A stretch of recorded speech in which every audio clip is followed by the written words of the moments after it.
It's a commodity described as liquid gold, the Covid-19 vaccine being carefully moved from this distribution warehouse and driven to GP surgeries.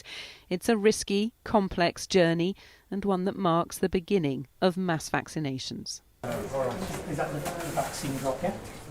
Felden Lane Surgery near Dudley is one of over 100 practices getting the vaccine today. That's all there is to it.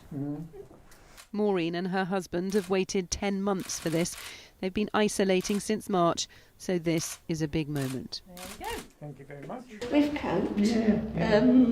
We've lived with each other for 62 years and we're still living with each other. So the hard part was not being able to see the family.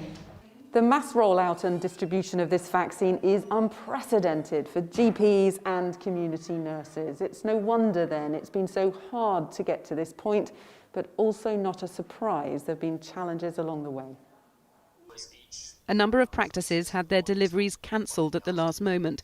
One GP had to postpone 180 appointments. We're being asked to deliver this vaccine on top of all our normal general practice stuff that we do day in, day out. We were at capacity before the pandemic, and we're now being asked, and we're up for delivering this vaccine on top of that.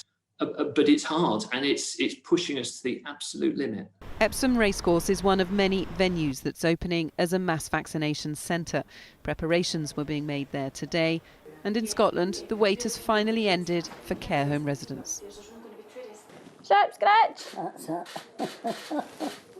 Annie Innes, a former carer herself, looked calm in the spotlight. It's precisely where Sean wants to be. With motor neurone disease, he's extremely vulnerable, meaning his son has barely been to school this year. Now his doctor has the vaccine, he could be prioritised. At the moment, with the rates swinging around us, it really feels as if the virus is closing in. And I would be gutted to so narrowly miss out on the vaccine and, in turn, a future of being a parent and husband. There are just too many people in Sean's position, but having the vaccine in surgeries will now accelerate their chances of getting it. Emily Morgan, News at 10 in Hales Owen.